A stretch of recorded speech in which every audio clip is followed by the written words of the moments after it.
Welcome to MTG Ectoplasm, your home for spirit travel and Magic the Gathering. On this episode, I got a special guest in the house, and we're talking about the best spirits printed in 2021, and also a year in review. And then finally, the shout out section, where I'm looking for the best, the cream of the crop, the creme de la creme. Are you excited? Because I am. So let's get this thing started, shall we? Let's go.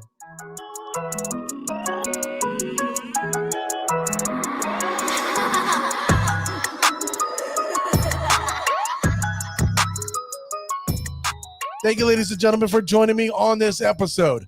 I am your host, Dwight, aka D Blanco, a medium that wears an extra large. You can reach out to me on Twitter at MTG Ectoplasm, or you can email me directly at mtgectoplasm@gmail.com. Let me know how am I doing. Am I doing a good job, a bad job, or I shouldn't quit my day job? And then finally, mtgectoplasm.com is currently getting a facelift thanks to the ravishing Renata. But don't worry, have no fears. It's going to be updated shortly. So if you want to donate or sponsor an episode like this one, you can eventually do that there. Now, like I ask each and every single episode, I got two things to ask of you. Do me a favor. Wherever you're streaming this, do me a favor. Hit that like, follow, subscribe button. It's on either on your left-hand side or your right-hand side, maybe upper right-hand corner or left corner. I don't know where it is, but hit that thing for me. Now, if you like Magic the Gathering, tell all your other friends and family they might like Magic the Gathering too. And if they love spirits, it's 2 for 2 because they get Magic the Gathering and spirits. You can't beat that. That's a 2 for 1. And in Vegas, you got to pay triple for that. So with that being said, ladies and gentlemen, it is now time for segment numero uno. Now, this individual was with me earlier in the year. I'm proud to have this young man back. He has a wonderful, soulful. This voice is like butter. It's delicious. All right. He is the administrator for the Facebook Spirit fan group. It's the one, the only, Bryan Tangen. How you doing there, my friend Bryan? Wonderful. How are you doing today? I'm doing exceptionally well. Thank you for joining the episode. Happy to be here.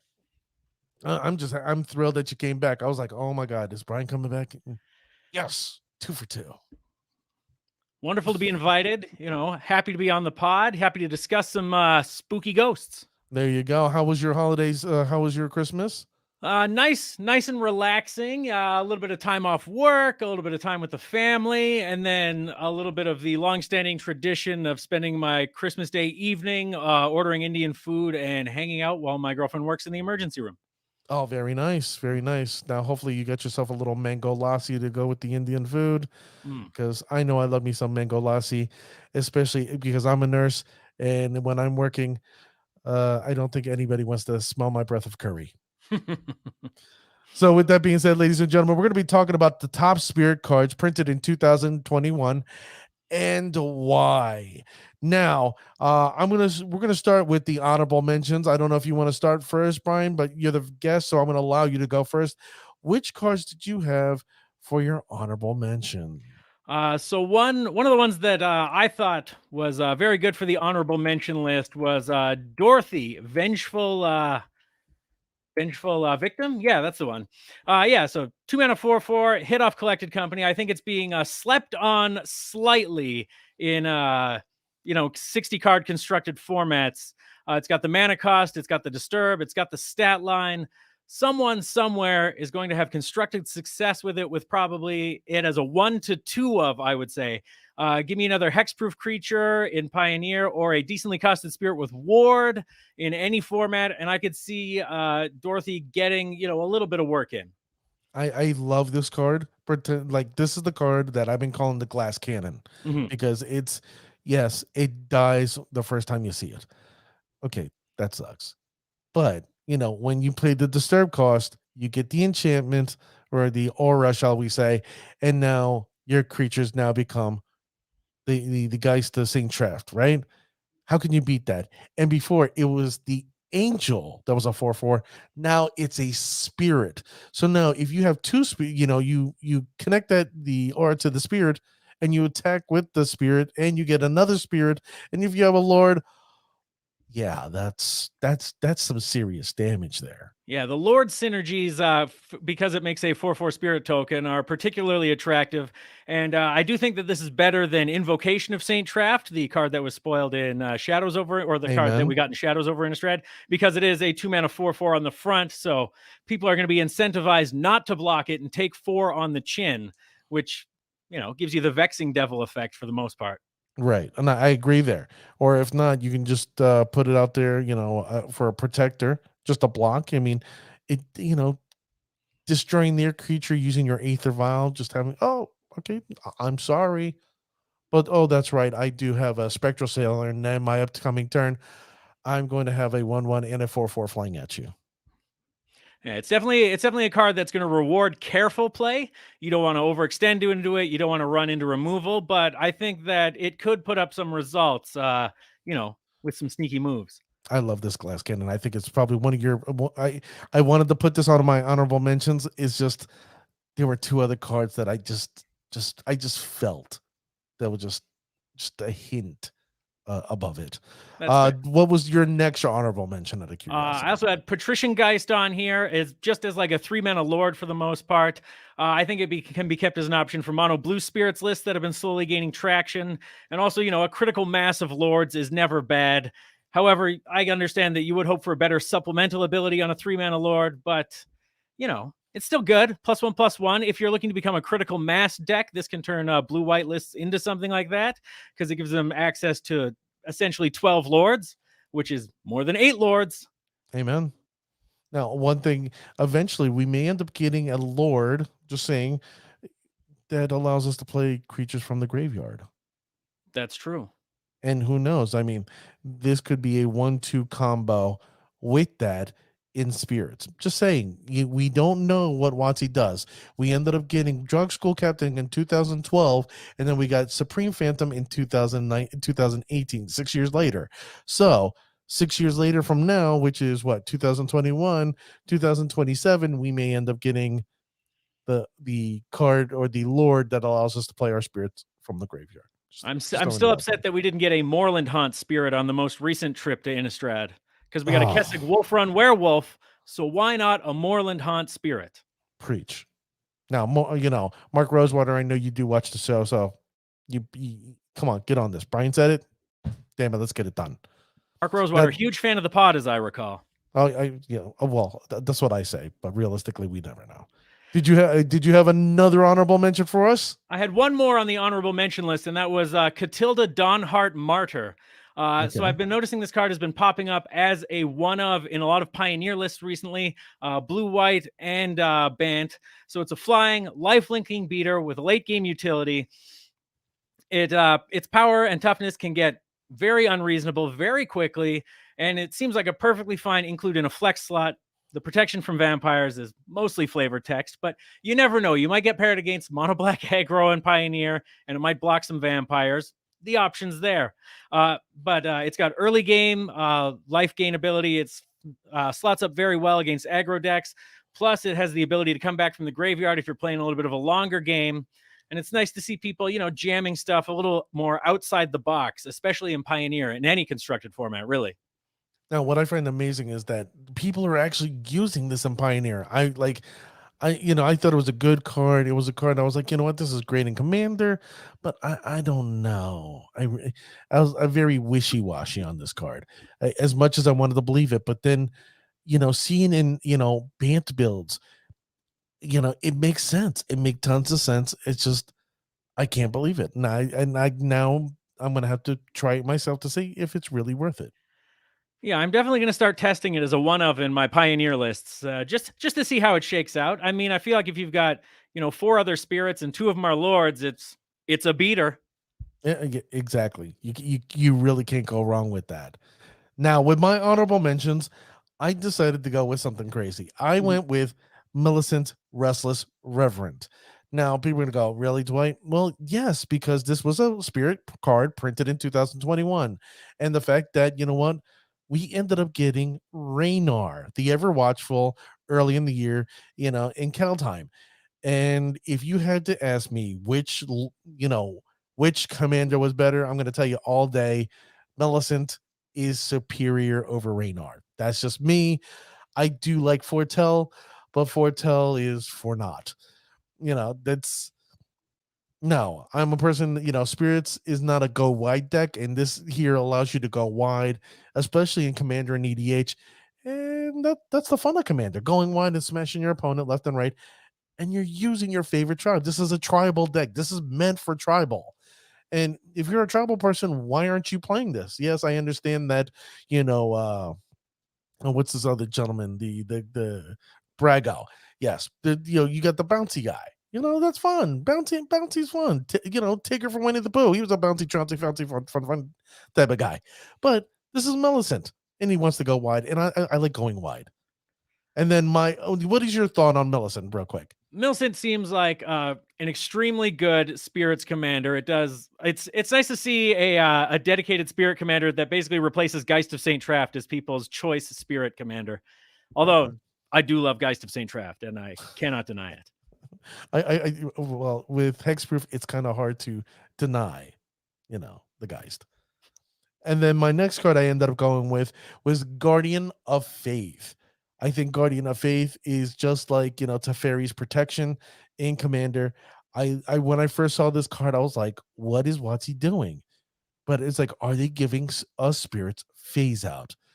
And I wasn't sure, because this was earlier in the year in D&D, and I was like, okay, this is something to keep an eye out for. And I played it in my Millicent deck, and I played it, here and there in other spirit decks for fun, for ish and giggles. And I really enjoy playing this card. The fact that it has a flash and it's a 3/2, but it's the inverse of Spell Queller. You can't beat that. I like Guardian of Faith, and I think that there's a world where Guardian of Faith could see play in like 60 card constructed formats as well. So I would keep an eye on it. Keep yourself a couple as a hedge. I mean, it would require some changes to the modern and legacy metas, but basically, if Terminus decks ever start coming back, decks that start like a dedicated miracles lists, then Guardian of Faith is where you want to be in spirits to preserve your board. I mean, like I said, it's going to require some changes to the meta, but it's not impossible because Guardian of Faith is the card that basically just blanks Terminus, whereas, Selfless Spirit doesn't do that. Late game, your Mausoleum Wanderers won't do it. Spellqueller can't get it, but Guardian covers that corner. Yes, it does. And plus the artwork is pretty badass. Also true. I love the artwork. So for now, we're gonna get into the top 5. Did you want to go off of mine, or did you have a number 5 card for yourself? Well, let's go through your list. You've got it assembled, and I'll add peanut gallery comments as needed. Okay, with my number 5, I ended up going with, what did I go with? Oh, that's right, Dreamshackle Geist. Ah, yes. I went with Dreamshackle Geist. The reason why I went with Dreamshackle Geist is because it's seen a lot in mono blue snow build in Pioneer. I built this deck, and hands down, I love. Did I mention the word love? Okay, I'm very passionate about this mono blue snow build.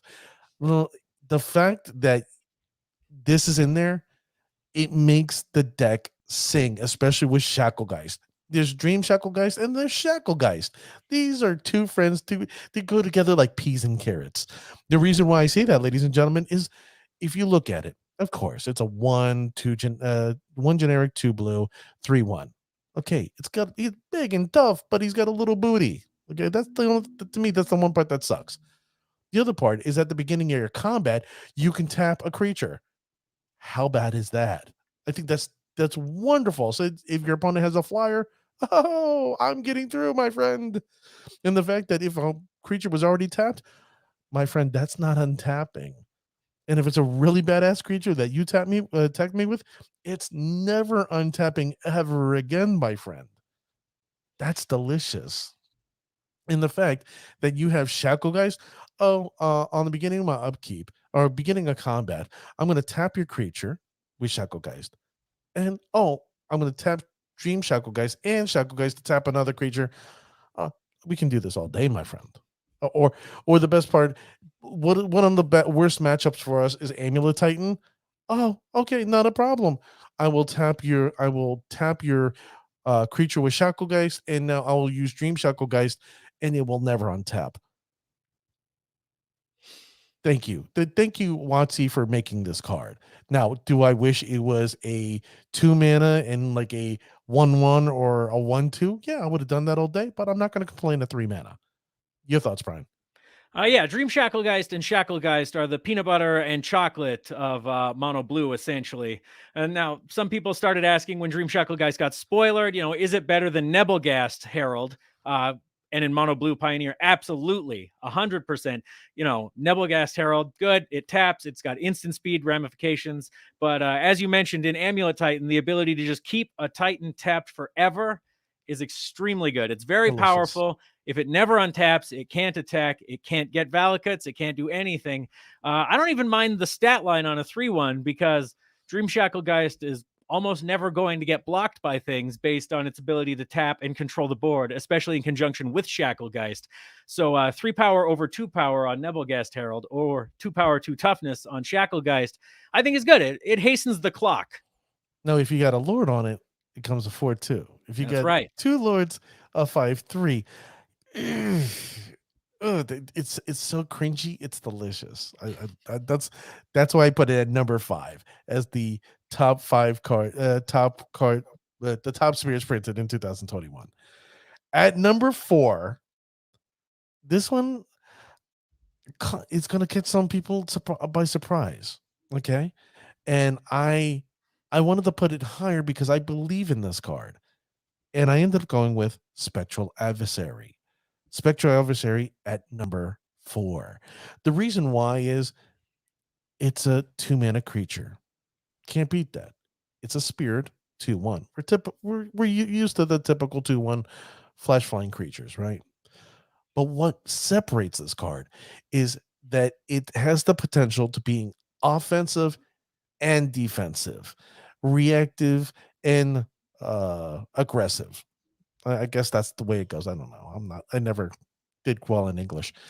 But the fact that if there's a badass creature on my opponent's turn, all I got to do is, I'm going to uh put it in the play with Aether Vial, pay 2 mana, it's now phased out, and now my creature's going to go in.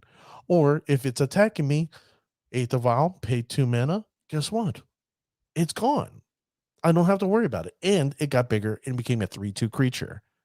Now, if I did an Aether Vial and I have 4 mana and I have my tons of creatures out on the battlefield, oh man, it becomes a 4/3 potentially. A 4/3 flash flyer. I'm just saying, ladies and gentlemen, this card has tons of potential. Now, a friend of the show, he's part of the Manamox team in Brazil, Douglas Rosa, believes in this card. Now, he plays Legacy Spirits. Okay, let me repeat this: Legacy Spirits. This is something that spirit players, we don't do. We do Pioneer and Modern. It's making noise in Legacy Spirits. If it's making noise there, ladies and gentlemen, just maybe we should start considering in others, because it's used in Mono Blue Snow. I know that for a fact. I use it in Mono Blue Snow. Now, Brian, your thoughts? So Spectral Adversary probably would take my number 1 slot for best spirit printed in 2021. It's going on my number 1 for the because it's got what I crave. It's got what I love, and that's corner play. Now, obviously, Adversary can phase out blockers. It can protect creatures from removal. It can phase out attackers that are coming in. You can do Death Shadows. If you've ever removed a Death Shadow from combat, it feels great. It's incredible. So it's seeing play in Pioneer, Legacy, a little bit of Modern play. It's being tested in the flex slots. But here's some of the utilities that it can do. You mentioned this already at number 1, synergy with Aether Vial, because it's not Kicker. It's when it ETBs, you may pay this mana. So it's a take on Kicker, essentially. So yeah, if you can Aether Vial it in, pay 4 mana, you get a 4/3, you phased out 2 items. Boom. I don't know if you've ever phased out a Dryad of the Elysian Grove before when your opponent has Valakut triggers going on, but that feels great. Yeah, it does. You can phase out Primeval Titan to prevent it from attacking. Now, it's not just creatures on this ability, so you can phase out an Ensnaring Bridge. Ooh. You can phase out a worship. This one's a little niche Mhm. because worship doesn't see a lot of play anymore. But replace worship with like a relevant enchantment. You can say like a spreading seas on your Cavern of Souls to get an uncounterable creature through. Something like that. And A blue this moon. last one is A blood moon. yeah, Blood Moon. There we go. Yeah, if you've got an island, get that Blood Moon out of here. Spend some colored mana. So this last one is extremely deep, but you can phase out a Geist of St. Traft's Angel token or a Dorothy Spirit token after damage, but before it sacrifices itself, and it will return without needing to be sacrificed. So That's delicious, isn't it? if you're ever trying to just ramp up a clock as quickly as possible, this gives you the option to do so. And I want to thank Immortalepharoah for chiming in there for a second there. I appreciate it. Now, at my number 3 spot, I know people are going to go, Dwight, you bumped your head this morning. And I did. I did bump my head. I slipped. And I went with the Voice of the Blessed. Now, the reason why I went with Voice of the Blessed, yes, he's a sellout. Yes, he's a traitor. He turned his back on us. The reason why I say that, yes, he is a spirit. Yes, he's a cleric. Yes, he's part of the white crew. But the problem is here, he doesn't fit in our deck at all. But I did say the best spirits printed in 2021, and this was one of the best spirits printed in 2021. Why? Because it fits in Soul Sisters. This is a deck that made tons and tons of noise back in the day, and it's making a resurgence. This is also making noise in Heliod combo. Duh, it makes tons of sense. And the fact that they're gaining life, I want you to look at that middle line. It says, as long as Voice of the Blessed has 4 or more +1/+1 counters on it, it has flyance and vigilance. That means 4 or more. Ladies and gentlemen, if it has 4, it's a 6/6 flyer with vigilance. That's not good. Unfortunately, we have a thing called, Skyclave apparition. Just say, okay, fine. Come at me, pal. It's all good. But for a spirit for 2 mana that has the capability and potentiality of being an insane card, and I mean, I personally wish we had a little bit of the bit of what the French call a little bit of the je ne sais quoi with life gaining, but we're not French. I'm an American. That's all I'm gonna say about that. Your thoughts, sir? So this is probably the second best non-spirit deck spirit that's been printed in quite some time. Like you said, slots directly into Soul Sisters, Heliod combo style decks, Martyr proc. I assume I was at a paper tournament a couple months ago, and there was a guy at the 4-0 table playing fully foiled out Martyr proc in 2021. What? Yeah, no, that person has no fear. Person terrifies me. But yeah, so this card's going to go great in any deck like that. I suppose if you really wanted to go deep on spirits, you could throw a Steel of the Godhead in your list and have Voice of the Blessed go out on that as well. Yeah. As a person who has put a Steel of the Godhead on Geist of St. Traft before, oh boy, that feels good. That's dirty. That's filthy. That was the tech for a hot minute, and it was extremely fun for that 2-month period. But yeah, Voice of the Blessed, it does an extremely good job of what it needs to do in the 3 decks that want that effect. Now, did you play that with Topple Geist and all the rest of that type of shenanigans? Out of curiosity? No, it just slotted into the flex slot in classic Bant Spirits back when Geist of St. Traft was a main deckable card in it. So okay, just wanted to touch base with there. Mm-hmm. Now, at the number 2 spot. This is a no-brainer for me. It's Cemetery Illuminator. This card is bananas for me. Now, I know people are gonna go, Dwight. You love hands down Modern. Yeah, I do love Modern. I'm getting into Pioneer. There's not enough space in the 3 mana spot. I know many of you saying this right now. I'm gonna say we can make space. There's always a little bit of room. The fat guy always wants cake after he ate a huge meal. There's always a little bit of room. We just got to find the room, especially at a 3 mana creature, but it's a 2/3 flyer. Now, what I love, hands down, I love about this card is what it says. When it enters the battlefield or attacks, exile a card from the graveyard. There's a lot of cards in current Modern that love using their graveyard. Okay, we're talking dredge. There's a lot out there, and the fact that we get to look at our library at any time, okay, that's not bad. It gives us foresight to see what's coming on in the near future. But then also, once a turn, you may cast a spell from the top of your library if it shares the card type with the card exiled with Cemetery Illuminator.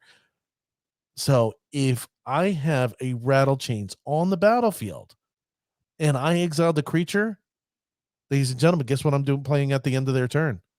I'm playing a creature, and I pray to sweet baby Jesus that it's a lord, and if it's a lord, cha-ching, it's going to be insane. It's going to be wonderful. It's going to be magical.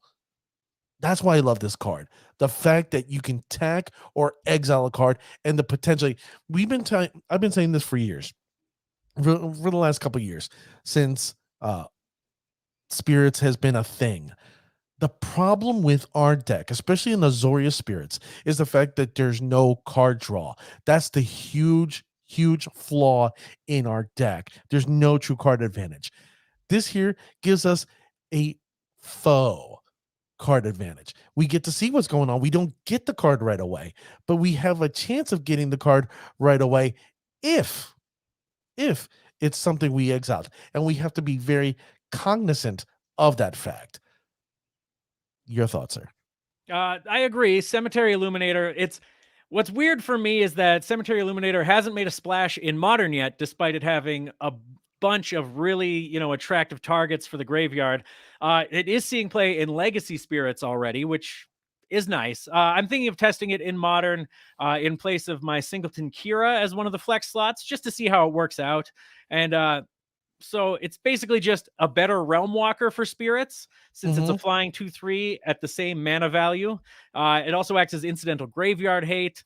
The interaction with Rattle Chains is really good. Allowing yourself to play off the top of your library is really good. And I think the first thing you do after you exile a creature with Cemetery Illuminator is when it attacks, you exile an instant as well. Because if you can cast a Collected Company off of this, then oh boy, you are doing real good. It's delicious, isn't it? Just like, Yeah. yes. That's why I love this card, and I love the art. I truly, this is pretty badass art. It's like you get the skeleton, you get the ghost, and you get the lantern. I'm so used to now these spirits with lanterns. If I don't see a spirit now with a lantern, it's not a real spirit. Just saying. Now, finally, the final one, the top card that I selected as the best spirit printed in 2021 is the one, the only Ascendant Spirit. That's right, Ascendant Spirit. That's right. You get an applause from me. Why? Because I'm going to be sincere and honest with everybody. If you go back and listen to my catalog of Magic the Gathering, you'll see that I poo-pooed this card. I completely said this card was feces. This was excrement.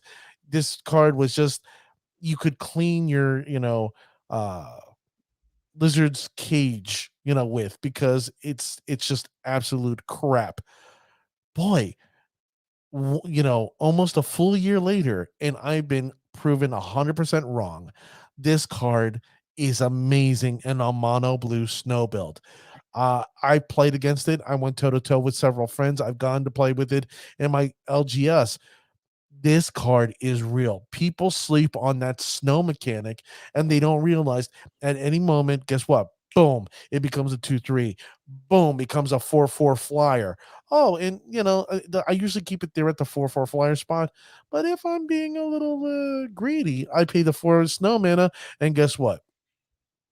That's right. It becomes a 5/5. And if I have a lord or two lords in place, it becomes a what? A 6/6, a 7/7, and I get to draw a card. There's that card advantage that we were talking about, ladies and gentlemen. We get it there, and we get an Ascendant Spirit.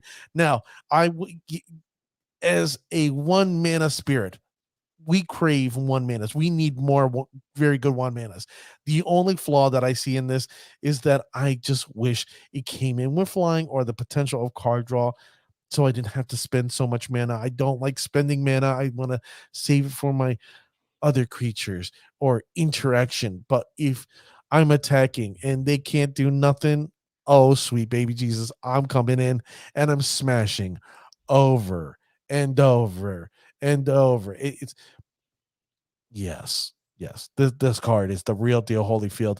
This is my top card for 2021. I dig it. I could see it. I mentioned earlier about Voice of the Blessed being the second best non-spirit deck spirit printed this year, which means that obviously Ascendant Spirit is the best non-spirit deck spirit this year, uh, which is a mouthful to say, but it's true. I will note that if you do the last ability on Ascendant Spirit, it becomes a 6/6 because it gets 2+1 Oh, plus that's one right too. counter. Sorry. So I misspoke. You get a 7 or an 8 mana, There you go. eight creature if you got one or two lords in the play. But yeah, the mono blue snow list. This comes in. It wears a Curious Obsession really well, especially when it becomes a flyer after a few turns. It's easy to protect with Spell Pierce, with dive down effects, with Rattle Chains, anything in your mono blue. If depending on whether you're going full mono blue snow or mono blue spirits with snow. My only regret is that you can't slot it into your traditional Azorius or Bant lists because they Correct. just don't have the slots for snowlands in it. But it does. It's a Swiss Army knife. It becomes a 2/3 very quickly, a 3/4 if you've got a Curious Obsession on there.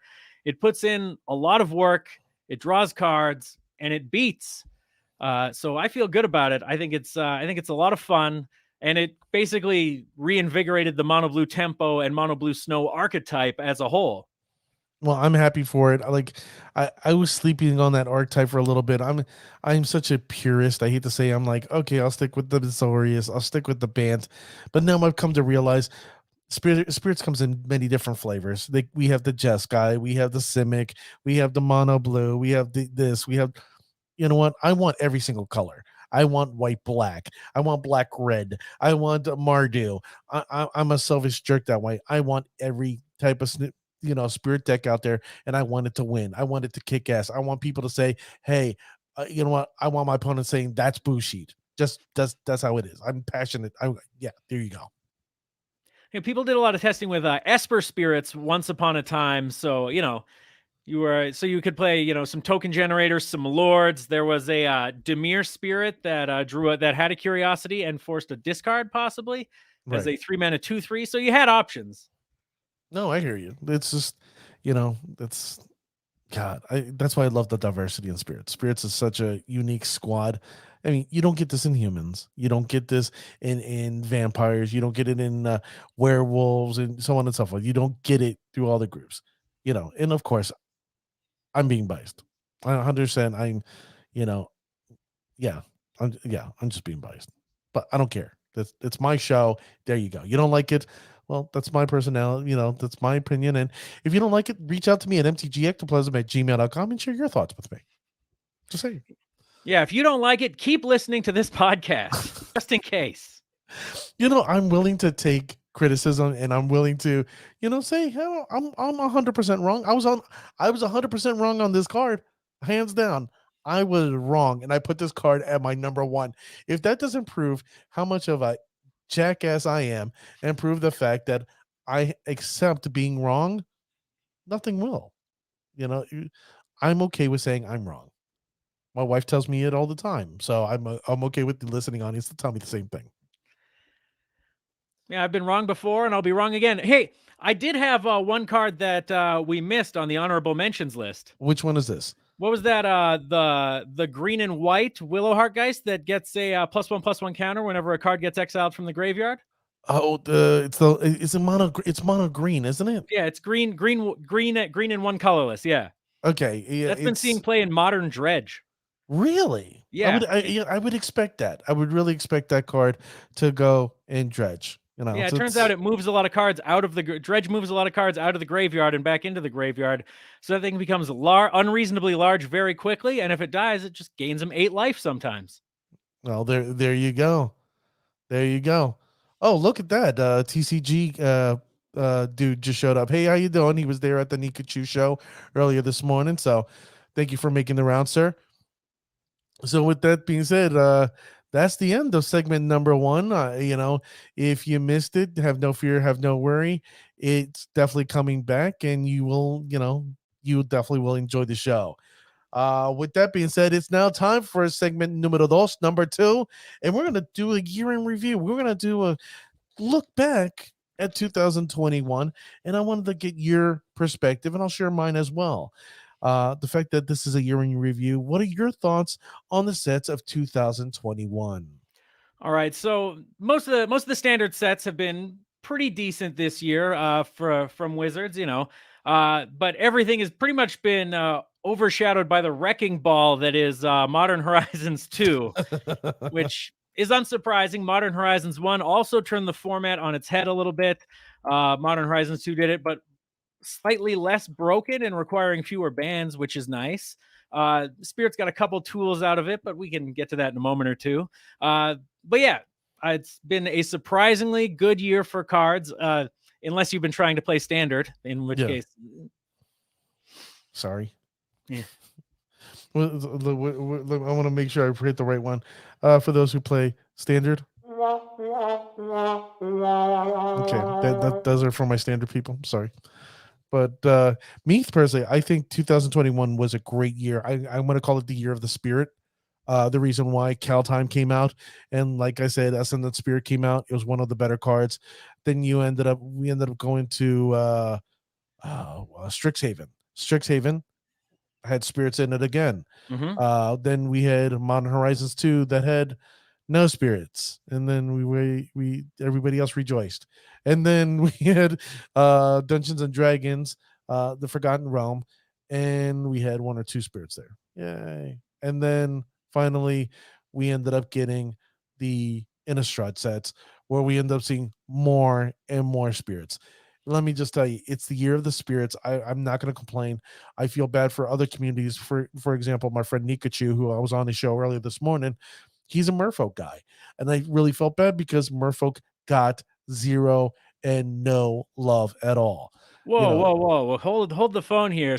Merfolk got Svalin of Sea and Sky. It got Rishadan Dockhand, and it got the 1 mana Spreading Seas fish as well. Okay, then I stand corrected. Okay, see, I'm allowed to be wrong. But, they got, 3 cards out of entire full year. Well, we had cards upon cards upon cards upon cards. They weren't good cards, but we got cards. You know what I mean? So I mean, I feel bad for certain groups. I feel bad because the fact that they some groups got more love than others. And realistically, and I hope 2022 ends up becoming the continuation. I mean, I hope we end up getting we're desperately need of an amazing 1 mana spot and a spirit that does mana card draw. Now, let me ask you, what set really made the most difference in 2021?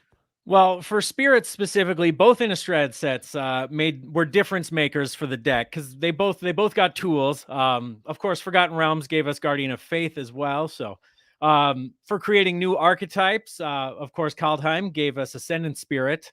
But for base stock spirit style play, I would say the Innistrad sets were the big difference makers. For Magic as a whole, the answer is still Modern Horizons 2. Yeah. It shook the entire format, Modern, Legacy. It did give spirits access to Void Mirror and Sanctifier on Vec. And I'm a huge fan of the Void Mirror Spell Queller interaction. It's just one of my most satisfying things to be able to pull off. But value decks and control decks got tools that are extremely good against the Spirit's game plan. You start off with an Aether Vial and your opponent turn 1 Prismatic endings it, or you cast an Aether Vial after your opponent has cast a Ragavan. Both of those feel less than ideal. And against control decks specifically, it feels like there used to be like a tension between having them tap out to deal with your board, whereas now they can tap out and still have a pitch elemental as well or two. So it's tough, but it's still relevant. Things are still doable. But the shadow of Modern Horizons 2 is pretty long and pretty strong. But we didn't come out with nothing out of the deal, so I'm still happy. I hear you. I mean, you got to consider the wonderful thing about Modern Horizons 2. We ended up getting so many amazing new archetypes. The Murktide deck. We end up getting Asmorano, Coldima Disc. I can't even pronounce it. That deck. We ended up getting Elemental Soup. The tribal deck. Mm-hmm. Elemental tribals. it's amazing what came out of one particular set. So that leads me to my next question: is what set underachieved and should have increased in power level? So my answer for that is the Adventures in the Forgotten Realms and Strixhaven both came off as a little underpowered for sets, even for standard. Although, like I said, we did get Guardian of Faith out of Forgotten Realms. But I understand Wizards' reasoning for that, and that's based on the fact that standard was extremely high powered, was coming off of several standard bans and some modern bans from standard level cards as well. So I could see them wanting for rotation to dial the power level back a bit. But I think that they didn't land particularly strongly in printings, but time will tell. I mean, personally, I used to play Dungeons and Dragons, and I wanted more. I wanted like just. I mean, it felt like Dungeons and Dragons. It was just there was something missing, and I wanted more. And unfortunately, I think this was a lost and missed opportunity for WotC to just do a little bit more. I know a lot of my friends who play Dungeons and Dragons tried to play Magic the Gathering, but they ended up collecting the legendary cards and certain cards like the Hand of Vecna, the Eye of Vecna, I guess the Book of Vecna, the Book of Gold Glad Tidings, the Bag of Holding. No, now I'm speaking on my ass because I don't know what goes on in Dungeons and Dragons, but it was a chance, and I think WotC uh, squandered an opportunity to just increase the power level a bit to make those players go, I'm jumping in because my cards, the thing that I love, the thing I'm passionate about, is really good in this game. Yeah. So, although we did get Wish out of it, which has reinvigorated Storm and Twiddlestorm. So, yuck. Come on, that matchup's a buy for Spirits. It is a buy, but still, I'm not a fan of it. Now, the next thing is, what do you think will happen in 2022 in Magic? Well, we had one big announcement that came out, I think, just yesterday, and that was that William Huey Jensen was moving over to be a Wizards employee as the director of play programs. So that announcement gives me hope. We can dare to dream of like an aspirational, organized play system. Hopefully with a return to larger tournaments, coverage at those larger tournaments, incentivized play where like a regular person has a path to get to pro level tournaments as well. This is all, of course, pandemic willing, hoping that everyone is like safe and we can get through the whole COVID-19 here in week 100 of the pandemic, I guess. Hopefully we can slowly work our way through it and start looking through to the other side when it's safe to do so for, things like Grand Prix, Magic Fests, something akin to a Pro Tour, something akin to Pro Tour qualifiers. Because I'm an entrenched player, and those are the kind of things that I like. No, I hear you. I don't know if you're aware. There was Star City Games ended up really did a release today that they're doing 4 cons this year, this upcoming year. Philadelphia, which is literally an hour away from my house. February 13th to the 15th. I think they're doing it, which is kind of weird because that's during Valentine's Day weekend, and there's no love like the love of the cards. I'm glad my wife is listening. You heard that. The Ravishing Renata. You heard that. Ooh. Yeah. So nothing says love like Magic the Gathering. So I'm going. Okay.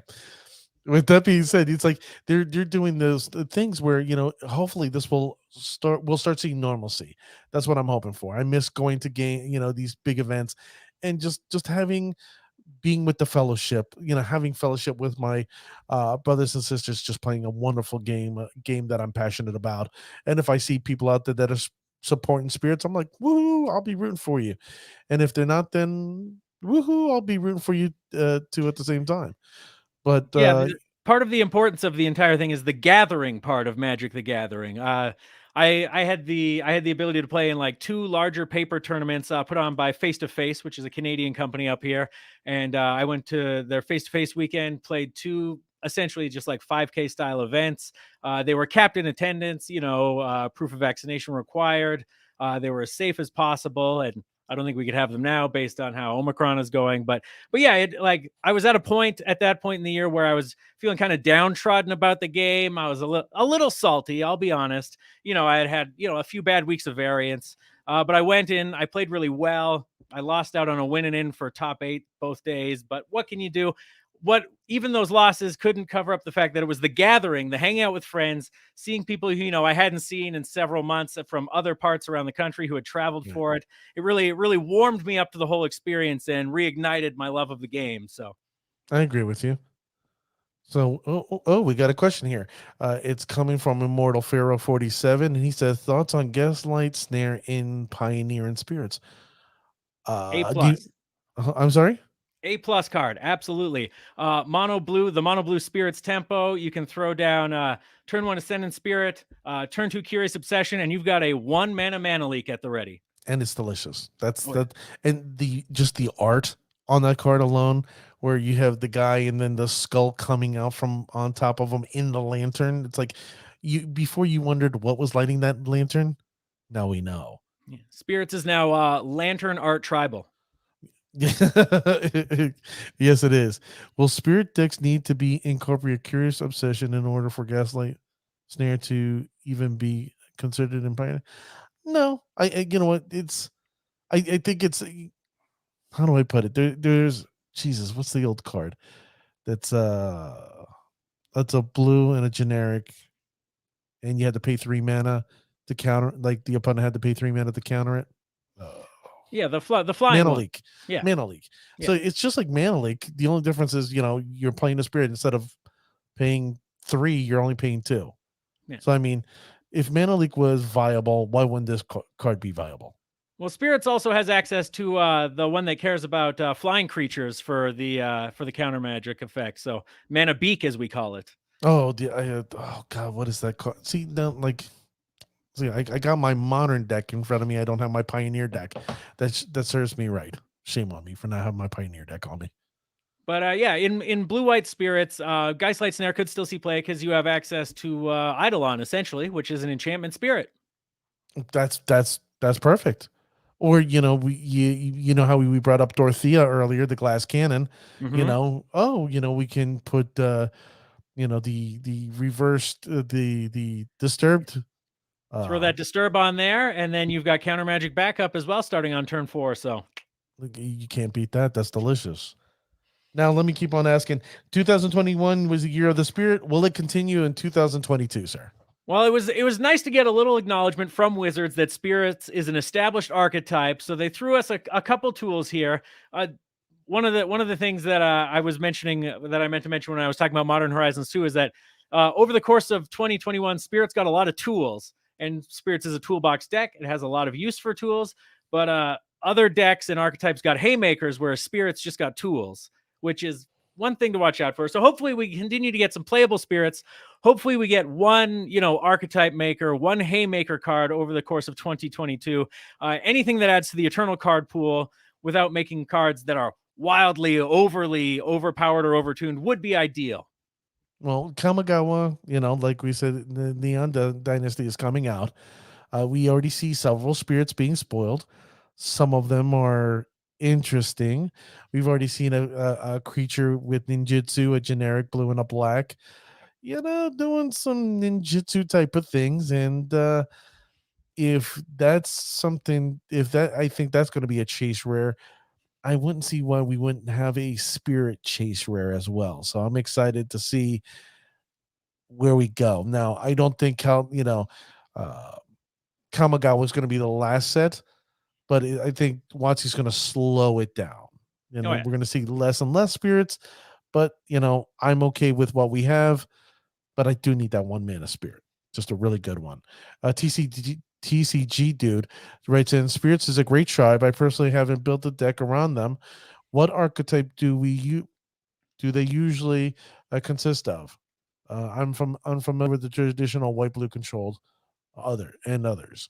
So Spirits is traditionally like a tempo aggro deck.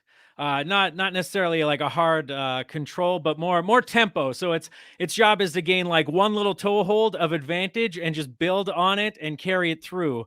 So the traditional Azorius lists, aside from being full of spirits, also contain, Aether Vial. Sometimes a couple Thalias are in the mix as well. Stuff that taxes or makes it harder for your opponents to enact their game plan while also supplying a clock. And Bant Spirits, blue, white, green, does the same thing, but with the addition of Collected Company and in modern Noble Hierarch, essentially. So that gives you the ability to do stuff like Spell Queller things on turn 2, or any other 3-drop on turn 2. Turn 3 Collected Company with a Mana Dork is also. So it leans a bit more towards the aggro side of the aggro tempo, but both decks can have really blistering fast starts, and the linchpin of the deck is, interacting with your opponent's game plan in a way that benefits you.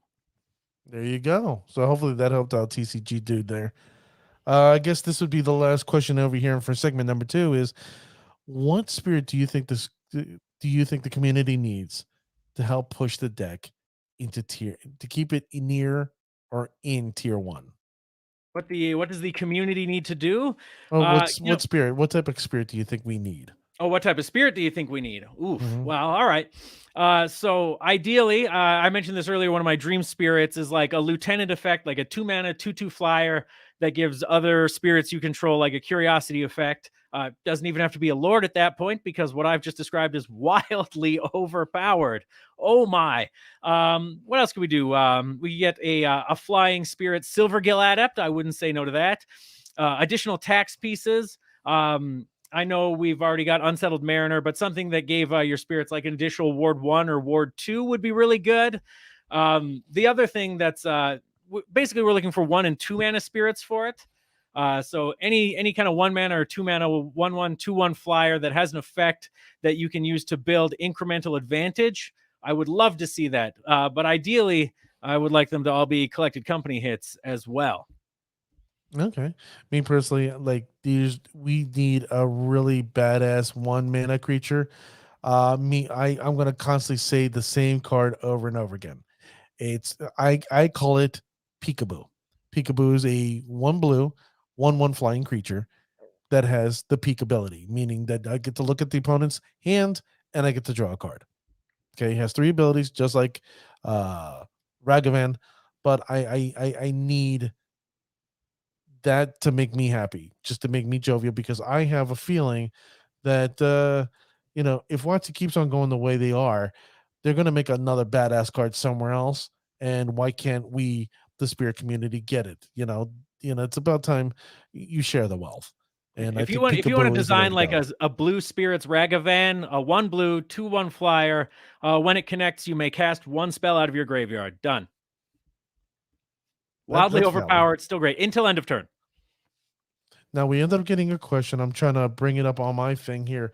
What I thought of Donal, Herald of Wings? Mhm. Now, Donal, Herald of Wings, it's in the commander set deck, and it's whenever you cast a non-legendary creature spell with flying, you may copy it.